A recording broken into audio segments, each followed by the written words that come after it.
Hello friends, welcome back to the channel E smart centre. आपने देखा होगा हमने एडिशनल सैम्पल पेपर का सेक्शन ए अपलोड किया था, तो काफ़ी अच्छा रिस्पांस आया है उससे, तो thank you so much to all. आज हम करेंगे section B additional sample paper का। सेक्शन बी में आप सबको पता होगा दैट 5 क्वेश्चंस होते हैं इसमें ऑफ 2 मार्क्स ईच, राइट। तो हम 5 क्वेश्चंस करेंगे आज सेक्शन बी के।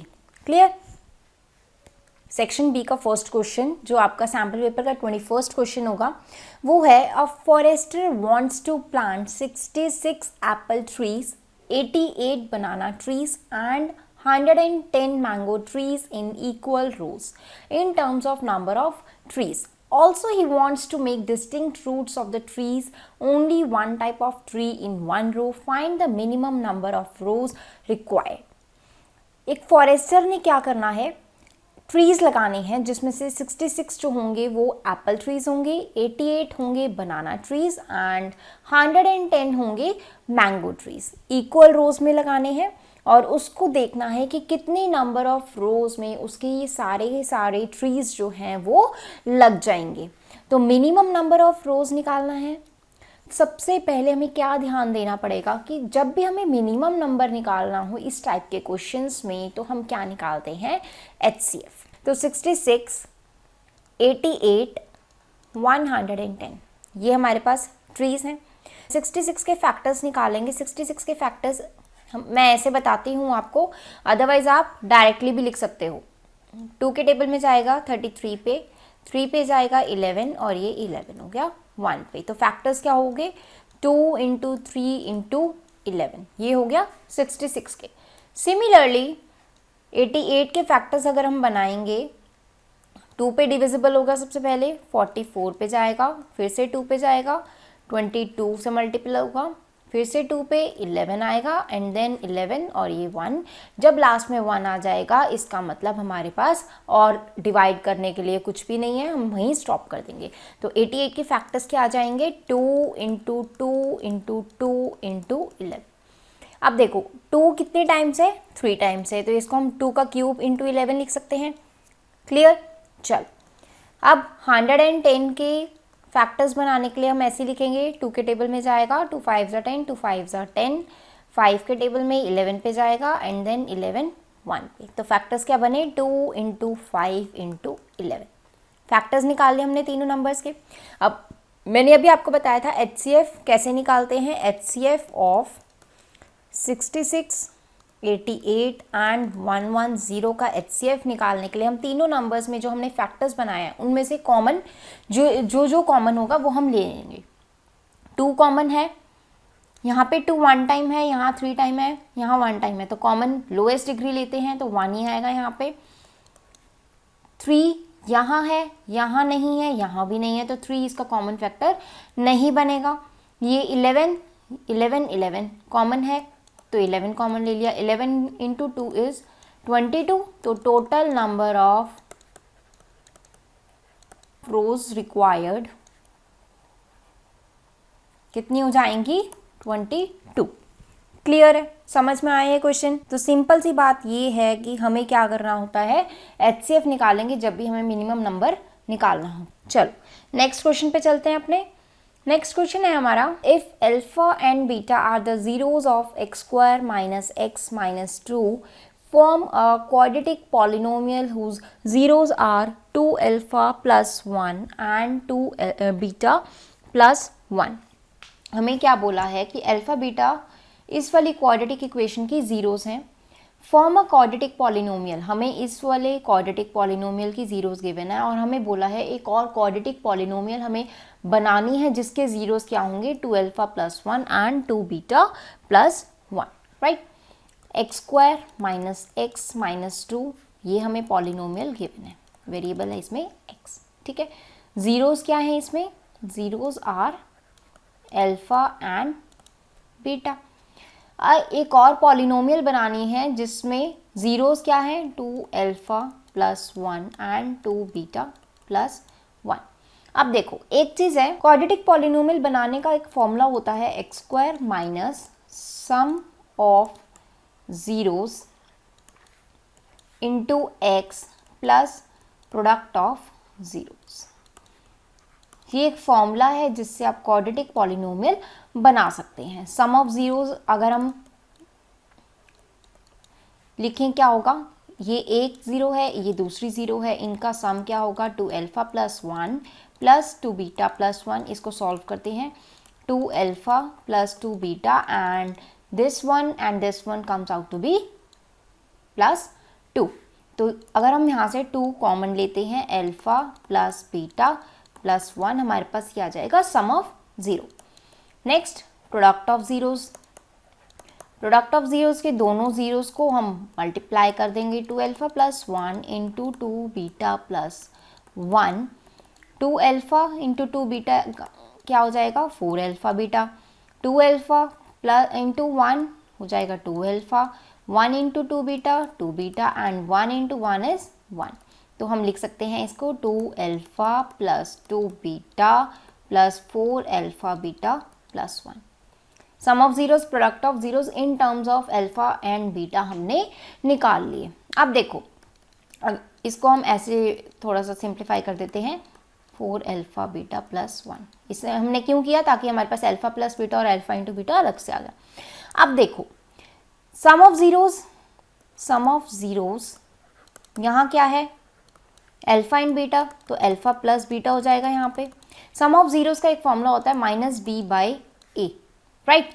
b क्या होता है x का कॉफिशिएंट, a क्या होता है x स्क्वायर का कॉफिशिएंट एंड c होता है कांस्टेंट टर्म। तो माइनस एज इट इज लिखेंगे, b यहाँ पे क्या होगा -1 डिवाइड बाई a क्या है यहाँ पे 1। तो ये सम ऑफ जीरोस कितना आ जाएगा 1, मतलब alpha plus beta is equal to 1। ऐसे ही प्रोडक्ट ऑफ जीरोस का फॉर्मूला होता है अल्फा इंटू बीटा हो गया is equal to c by A. Alpha into beta is equal to C क्या है हमारे पास -2, ए क्या है हमारे पास 1, तो अल्फा इंटू बीटा आ जाएगा -2। अब देखो यहाँ से हमारे पास अल्फा प्लस बीटा आ गया, यहाँ से हमारे पास अल्फा इंटू बीटा आ गया। अगर हम इसमें x square minus sum of zeros क्या है 2 into alpha plus beta plus 1 plus में प्रोडक्ट ऑफ जीरोस क्या है 2 into alpha plus beta plus 4 alpha beta plus 1। ये इक्वेशन बन गई। समझ में आया यहाँ तक हमने क्या किया है। देखो क्वाड्रेटिक पॉलिनोमियल बनाने का फॉर्मूला होता है x square minus sum of zeros into x plus product of zeros. Sum of zeros में जो हमें ये दिया हुआ था हमने इसका सम कर दिया और प्रोडक्ट ऑफ जीरोस में इनका मल्टीप्लाई कर दिया, आगे सिर्फ सिंप्लीफाई किया है यहाँ तक। अब alpha plus beta and alpha into beta की वैल्यू हम यहाँ से निकाल सकते हैं। Sum of zeros and product of zeros का फॉर्मूला ये होता है minus B by A and C by A respectively, ठीक है। इन वैल्यूज को हम यहाँ पुट कर देंगे। X square minus 2 alpha plus beta क्या है 1 प्लस 1, राइट। यहाँ आ जाएगा sum of zeros into x, right. तो ये एक्स हो गया plus 2 alpha plus beta value 1 plus 4 alpha into beta क्या है -2 प्लस 1। अब इसको हमें सिंप्लीफाई करना है, हम यहाँ कर लेते हैं या फिर थोड़ा सा इसको इरेज कर देते हैं। X square minus 2 into 1 plus 1 is 2 into x plus 2 minus 8 plus 1 is equal to 0।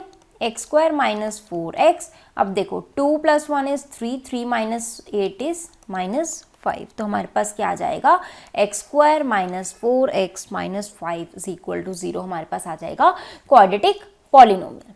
समझ में आया, क्लियर है। चलो let's move to next question, जो कि इसी क्वेश्चन का पार्ट है और में आया हुआ है। आपको या तो ये क्वेश्चन अटेम्प्ट करना है या फिर जो हमने लास्ट अभी किया है वो क्वेश्चन अटेम्प्ट करना है, क्लियर।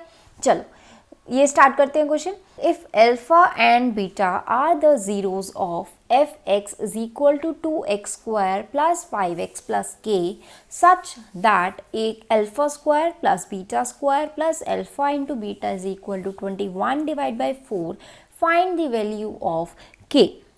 इसमें हमें क्या बोला है कि इस पॉलिनोमियल के जीरोस हैं alpha and beta such that alpha square plus beta square plus alpha beta is equal to 21/4। तो हमें k की वैल्यू को फाइंड आउट करना है, राइट।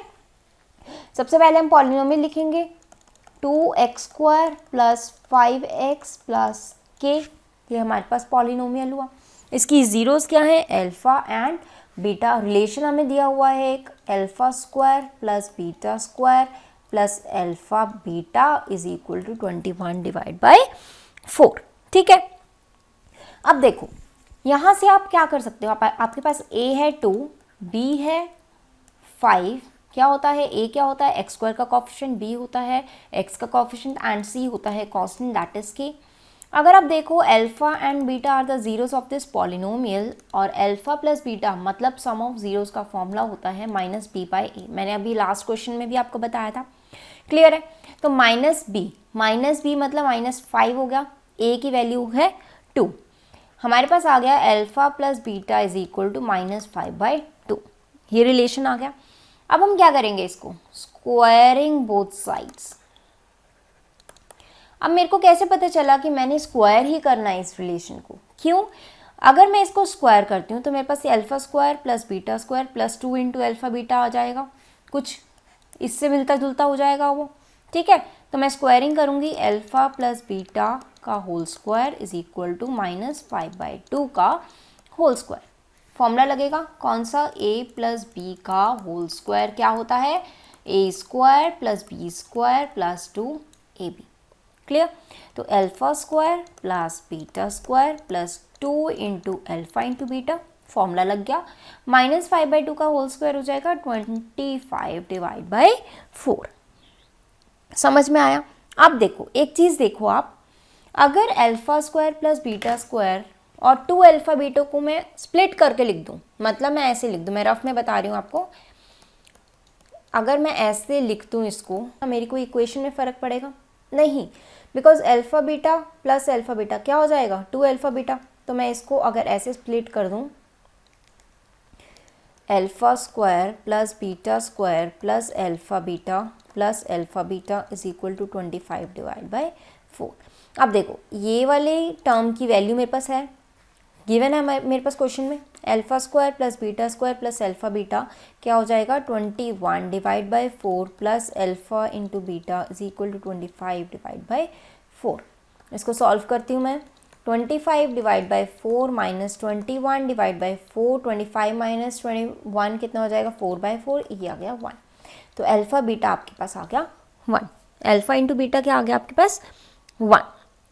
ठीक है, अब एक और चीज़ देखो आप, अगर आपके पास अल्फा इंटू बीटा जो 1 आया है, प्रोडक्ट ऑफ जीरोस क्या होता है, product of zeros alpha into beta, उसका फॉर्मूला क्या होता है, मैंने अभी जैसे ये बताया था, पीछे बताया था c/a होता है। c हमारे पास क्या है k, a क्या है हमारे पास 2, और अल्फा इंटू बीटा की वैल्यू हमारे पास आई है 1, हमने निकाल ली है। तो क्रॉस मल्टीप्लाई करेंगे तो हमारे पास k की वैल्यू क्या आ जाएगी 2। समझ में आया, क्लियर है क्वेश्चन। चलो आई होप आपको ये क्वेश्चंस क्लियर हो गए होंगे। चलिए चलते हैं अपने नेक्स्ट क्वेश्चन में, that is question number 23। In a given figure, DB is perpendicular to BC, DE is perpendicular to AB and AC is perpendicular to BC. Prove that BE divided by DE is equal to AC divided by BC. ये हमारा question है। ये जो question है ये और में second part है, मतलब इसका या तो आप ये वाला क्वेश्चन अटेम्प्ट करो या फिर आप ये वाला करो, जो आपको अच्छे से आता है, जो आप अच्छे से अटेम्प्ट कर सकते हो उसी को आपको करके आना है एग्जाम में। तो ये क्वेश्चन देखते हैं। फिगर हमें गिवन है, ये वाली जो फिगर है इस फर्स्ट वाले पार्ट की फिगर है। DB क्या है, ये वाला DB is perpendicular to BC, हमें ये गिवन है कि ये हमारा 90 डिग्री है। DE is perpendicular to AB, DE ये वाला है, इज परपेंडिकुलर टू AB, इसका मतलब ये 90 डिग्री है, right. AC is perpendicular to BC, ये 90 डिग्री है। हमें प्रूफ क्या करना है, that BE divide by D is equal to AC divide by BC। तो सबसे पहले हम लिखेंगे कि हमें गिवन क्या क्या है। Given is DB perpendicular to BC, DE perpendicular to AB and AC perpendicular to BC। Proof क्या करना है, टू प्रूफ में हम लिखेंगे BE divide by DE is equal to AC divide by BC। ये मैं आपको क्यों बता रही हूँ, जब क्वेश्चन में गिवन है हम क्यों दोबारा लिख रहे हैं, बिकॉज एग्जाम में ये जो आपकी रिप्रेजेंटेशन है ना, आपकी प्रेजेंटेशन कैसी है सॉल्यूशन की, उसके भी मार्क्स होते हैं। तो अगर आप ये नहीं लिखते हैं तो उसके भी मार्क्स डिडक्ट हो जाते हैं। ठीक है, गिवन और टू प्रूव आपको लिखना होता है। अब देखो ये है, तो हम देखेंगे सबसे पहले हम कैसे पहुंचेंगे सॉल्यूशन तक। तो हम पहले एनालाइज करेंगे कि हमें प्रूव करना क्या है। बीई क्या है? बीई ये वाली साइड है, प्रोपोर्शनल टू डीई, डीई ये वाली साइड है, एसी बड़े वाले ट्राइंगल की ये वाली साइड है, एंड बीसी भी बड़े वाले ट्राइंगल की ये वाली साइड है। ठीक है, तो हमने देखा कि दो साइड्स छोटे वाले ट्राइंगल्स की हैं, दो साइड्स बड़े वाले ट्राइंगल्स की हैं। इसका मतलब हमें दोनों ट्राइंगल्स को, अगर हम सपोज करो अगर हम ये दोनों ट्राइंगल्स लेते हैं, ये दोनों ट्राइंगल्स सिमिलर हो जाते हैं, अगर ये दोनों ट्राइंगल्स सिमिलर हो जाएंगे तो उनकी साइड्स क्या हो जाएंगी? प्रोपोर्शन हो जाएंगी। हमने ट्राइंगल की एक प्रॉपर्टी देखी थी, that if two triangles are similar then their corresponding sides are proportional.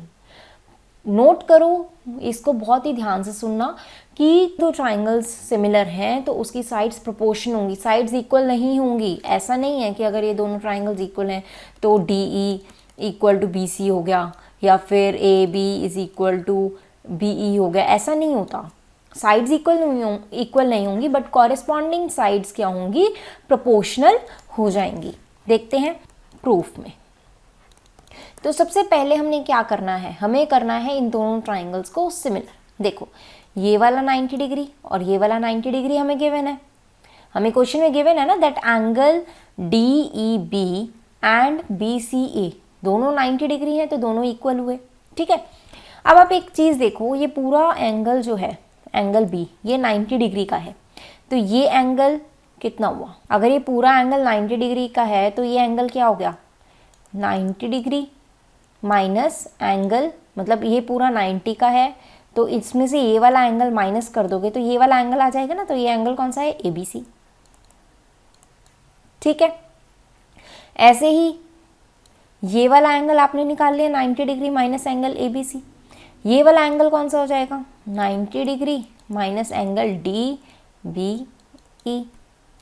ये वाला एंगल ये 90 डिग्री है तो इन दोनों एंगल्स का सम कितना होगा? देखो ट्राइंगल की प्रॉपर्टी होती है that sum of all the angles of a triangle are 180 degree. ये 90 हो गया तो इन दोनों एंगल्स का सम कितना होगा? 90 होगा ना, मतलब ये वाला एंगल और ये वाला एंगल, ये कितना होगा?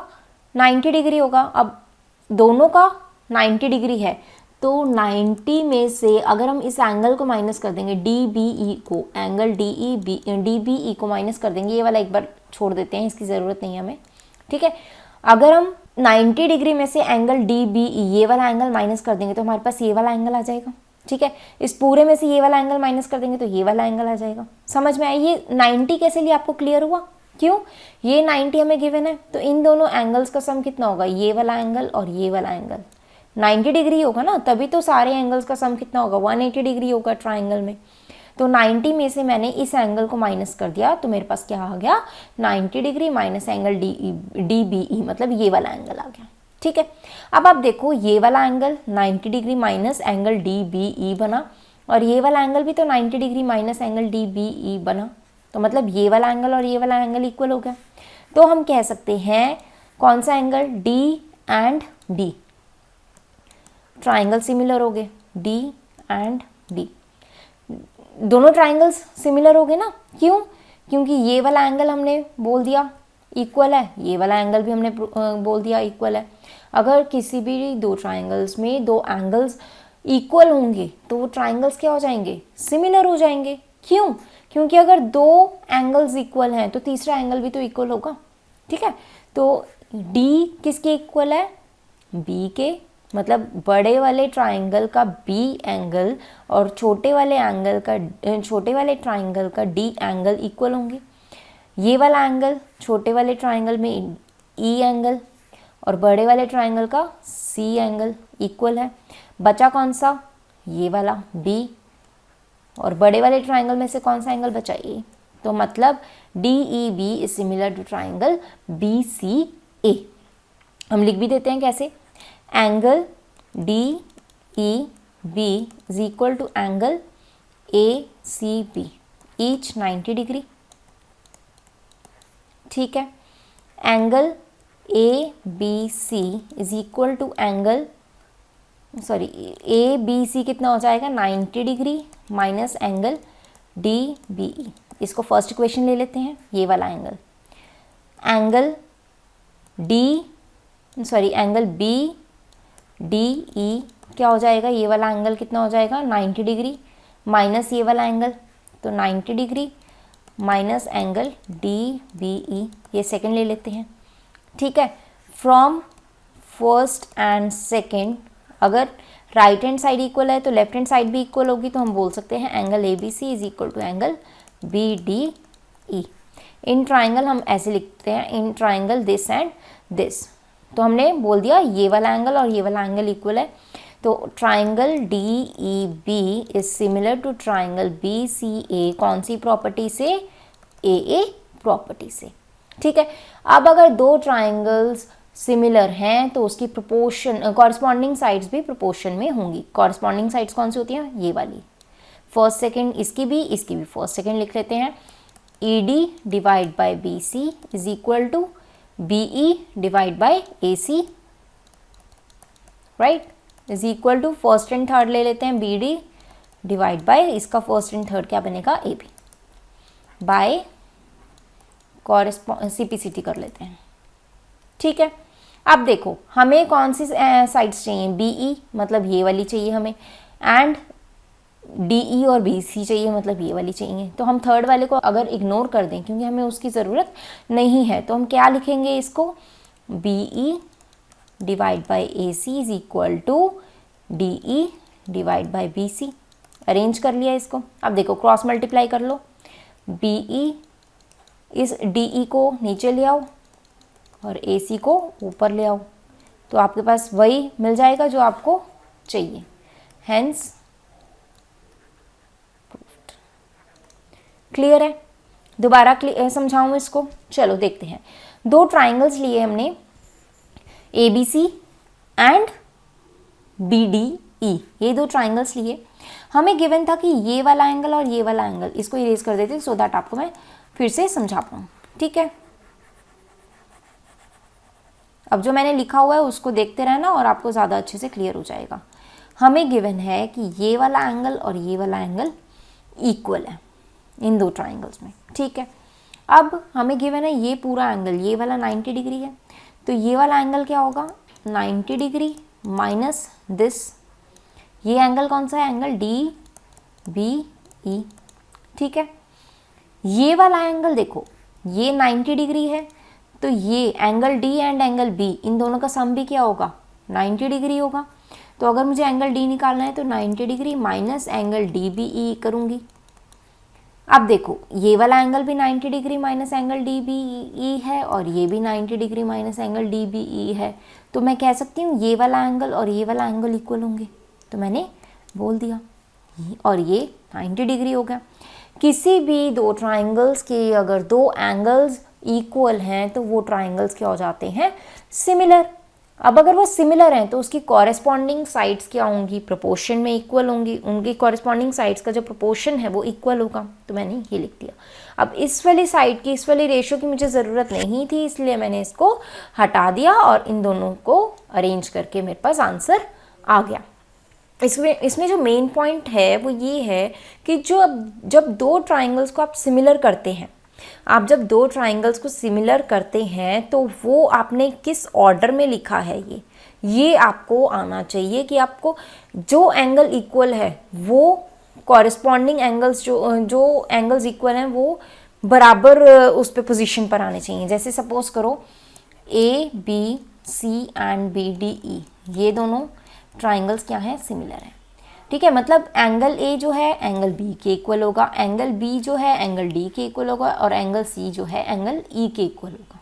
ठीक है, ऐसा नहीं है आप C को फर्स्ट पे लिख रहे हो, A को लास्ट में लिख रहे हो और यहाँ पे कोई चेंज नहीं कर रहे। जो एंगल इक्वल है आपको उसको उसी पोजीशन में लिखना है, सेम एंगल्स को सेम पोजीशन पे आप लिखेंगे। ठीक है, अदरवाइज आपका जो कॉरस्पॉन्डिंग साइड्स को आप प्रोपोर्शन करते हैं ना वो गलत हो जाएगा। समझ में आया? चलो, this was all about the 23rd question of additional sample paper. इसका फर्स्ट पार्ट था। नेक्स्ट पार्ट करते हैं अपनी नेक्स्ट पेज से। तो चलिए चलते हैं अपने नेक्स्ट पार्ट पे 23rd क्वेश्चन के, जो है if AD and PM are the medians of triangle ABC and PQR respectively, where triangle ABC is similar to triangle PQR, prove that AB by PQ is equal to AD by PM। तो सबसे पहले हम इसकी diagram बनाते हैं, समझते हैं कैसे बनेगी। If AD and PM are the medians of triangle ABC and PQR, तो मतलब हमें दो ट्राइंगल्स बनाने हैं ABC एंड PQR। सबसे पहले ये हमारा हो जाएगा ABC and this is PQR। AD and PM are the medians. अब मीडियंस क्या होता है? AD, सबसे पहले हम AD बना लेते हैं, PM बनाते हैं, ये PM बन गई हमारी। मीडियन होता क्या है? मीडियन होता है जैसे AD is the median. AD median का मतलब क्या है? That D is the mid point of BC, ये BC को बाइसेक्ट कर रही है। सिमिलरली PM जो लाइन है, लाइन सेगमेंट है, वो QR को बाइसेक्ट करेगी, मतलब M is the mid point of QR। ये मतलब होता है मीडियन का। अब हमें गिवन क्या है? यही हमें गिवन है, AD and PM are medians. हम लिख लेते हैं यहाँ पे, if AD and PM are the medians then D is the midpoint of BC and M is the midpoint of QR। यही मतलब हुआ। प्रूफ हमें एक्चुअली में करना क्या है? AB मतलब ये वाली लाइन बाय PQ मतलब ये वाली line is equal to AD मतलब ये वाली जो मीडियन है हमारा बाय PM, ये PQR का मीडियन। ये प्रोपोर्शन में है, ये हमें प्रूफ करना है। स्टार्ट करते हैं अपने प्रूफ से। हमें एक और चीज़ गिवन है, यहाँ हम लिख लेते हैं triangle ABC is similar to triangle PQR। ये भी गिवन है हमें, मतलब ये वाले जो दो ट्राइंगल्स है ABC and PQR they are similar, हमें गिवन है। तो हम स्टार्ट कहाँ से करेंगे? यहीं से ही स्टार्ट करते हैं। That the two triangles are similar, ABC and PQR are similar. अब दो ट्राइंगल्स अगर सिमिलर होते हैं, तो उसमें क्या होता है? उनकी जो कॉरेस्पॉन्डिंग साइड्स होती हैं वो प्रोपोर्शन में होती हैं, उनका रेशो इक्वल होता है। बात समझो, अगर दो ट्राइंगल्स सिमिलर होते हैं तो उनकी साइड्स इक्वल नहीं होंगी, उनकी कॉरेस्पॉन्डिंग साइड्स का जो रेशो है दैट इज इक्वल। मतलब क्या हुआ? कॉरेस्पॉन्डिंग साइड्स कौन कौन सी होगी? AB and PQR corresponding sides, तो इनका रेशो किसके इक्वल होगा? कॉरेस्पॉन्डिंग साइड्स के BC डिवाइड बाई QR। और थर्ड साइड कौन सी हो जाएगी? AC divide by this, first and third that is PR। क्यों? रीजन क्या देंगे? Because sides ratio of sides of similar triangles are equal। To be very specific हम यहाँ पे लिख देंगे ratio of corresponding sides of similar triangles are equal। समझ में आया? चलो अब देखो, AB एंड PQ हमें चाहिए, AD एंड PM भी हमें चाहिए, बट हमारे पास नहीं है, तो हम यहाँ से लेंगे कहीं BC और AC। अब देखो AC और PR का हमें कहीं यूज़ नहीं है, हमें नहीं चाहिए, तो हम सिर्फ ये लिख लेंगे AB by PQ is equal to BC by QR। एक और चीज़ देखो, अगर मैं BC का हाफ कर दूँ, अगर मैं इस पूरी BC का हाफ करूँगी तो मेरे को BD मिल जाएगा। क्यों? क्योंकि D is the mid point of BC, AD जो है मीडियन है, तो D मिड पॉइंट है। अगर D मिड पॉइंट है तो BD एंड DC इक्वल होंगे, ठीक है। तो BC का अगर मैं हाफ करूँगी तो BD हो जाएगा। ऐसे ही अगर मैं QR का हाफ करूँगी तो QM मिल जाएगा मेरे को, ठीक है। तो AB बाई PQ, और इसका मैं हाफ कर दूंगी, इसका भी हाफ कर दूंगी। क्या मेरी इक्वेशन पे कोई फ़र्क पड़ेगा? नहीं, क्योंकि मैंने यहाँ ऊपर भी हाफ से मल्टीप्लाई कर दिया, नीचे भी हाफ से मल्टीप्लाई कर दिया, तो कैंसिल आउट हो जाएगा, ये सेम रहेगा। मेरे पास अब क्या हो गया? AB by PQ is equal to half of BC क्या हो गया? BD। हाफ ऑफ QR क्या हो गया? QM, ठीक है। अब देखो AB and PQ, BD this side and this side are इनका रेशियो क्या है, इक्वल है। ये साइड ये साइड ये साइड ये साइड, इन दोनों साइड्स का रेशियो क्या है, इक्वल है। And angle B is equal to angle Q, हम बोल सकते हैं angle B is equal to angle Q. क्यों, corresponding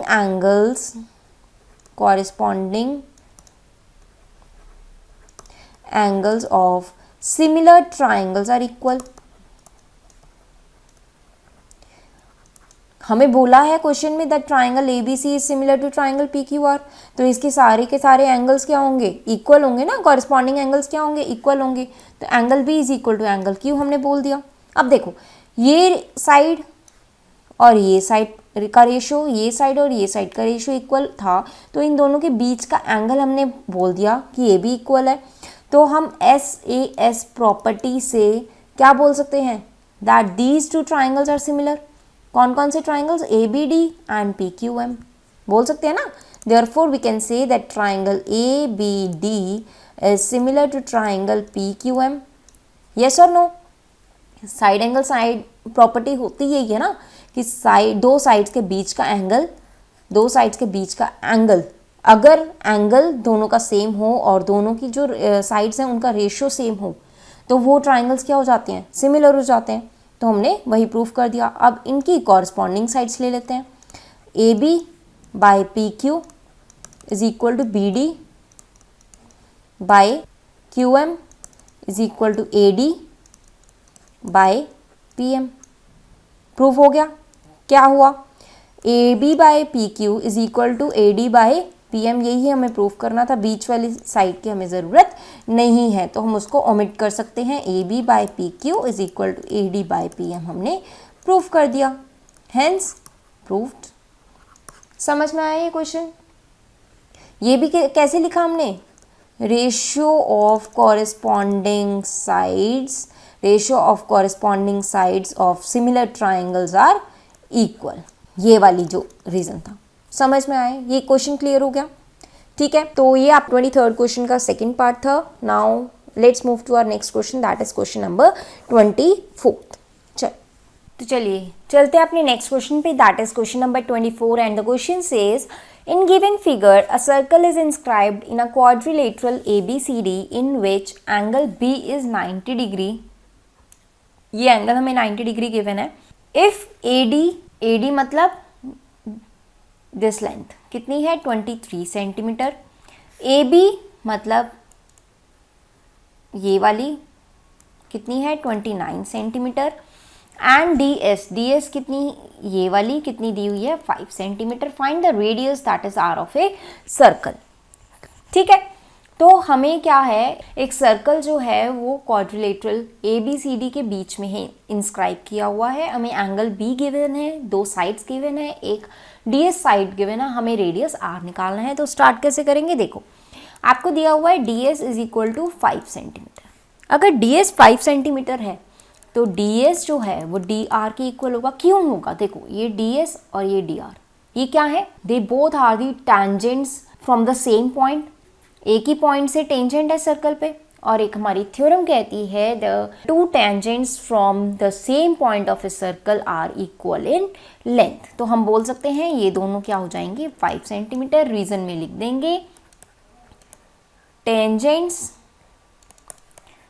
from the same point are equal in length. ये हमारी सर्कल्स की थ्योरम है। ठीक है, अब ये हमारी 5 आ गई, ये भी हमारी 5 आ गई।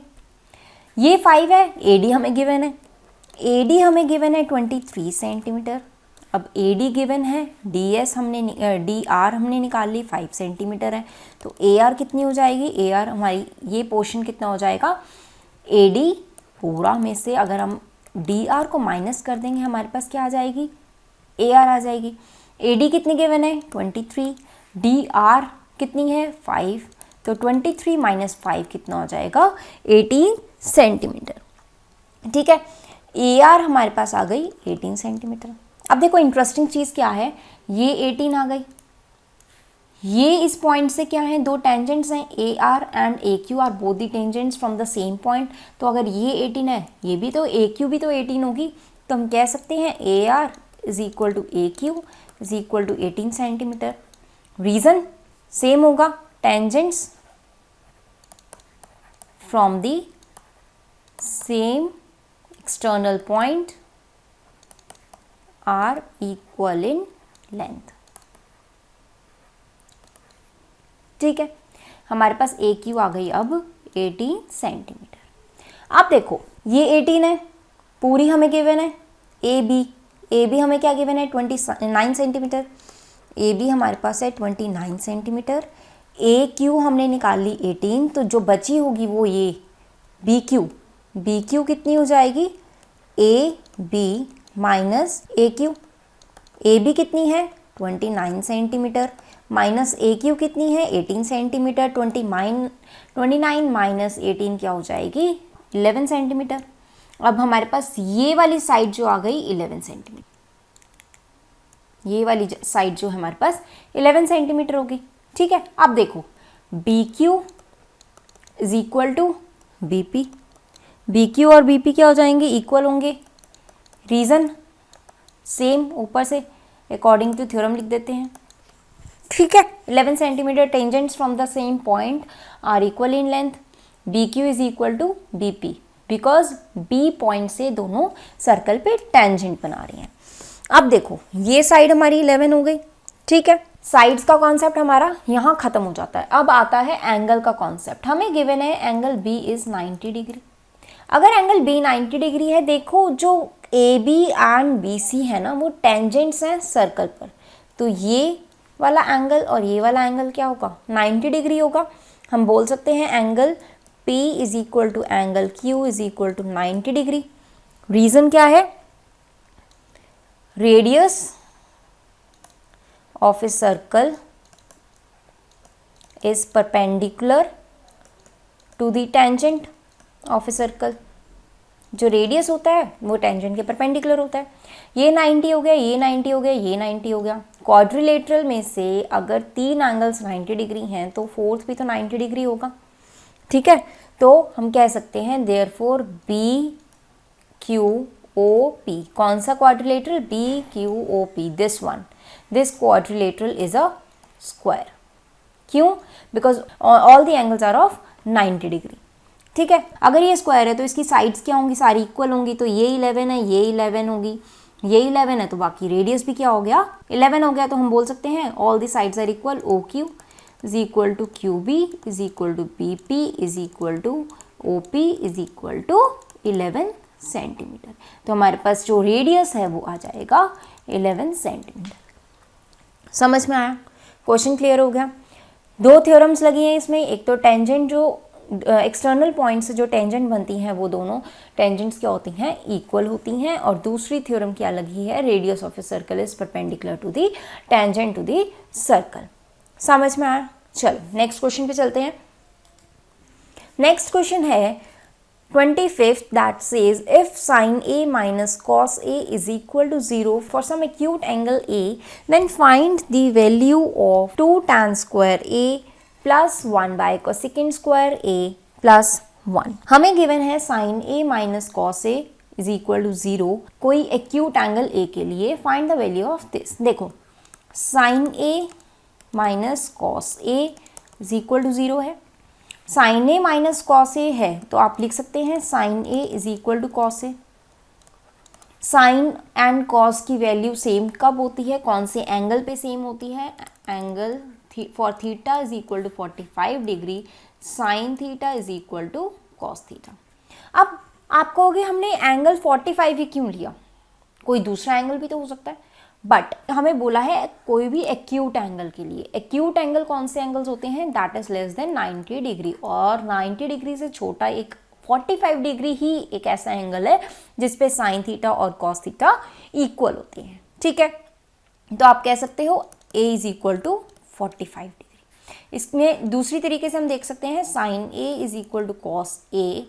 अगर आप डिवाइड में लोगे कॉस a को तो sine a by cos A is equal to 1 हो जाएगा, sine A by cos A होता है tan A is equal to 1, और थीटा की कौन सी वैल्यू पे tan जो है 1 होता है, दैट इज tan 45। तो tan A is equal to tan 45, यहाँ से भी एंगल ए आ जाएगा 45 डिग्री। बोथ साइड्स आप कर सकते हो, बोथ मेथड से आप कर सकते हो। तो ए 45 आ गया।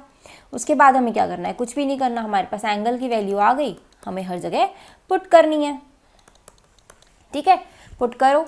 2 tan square 45 degree plus 1 by cosecant square 45 degree plus 1।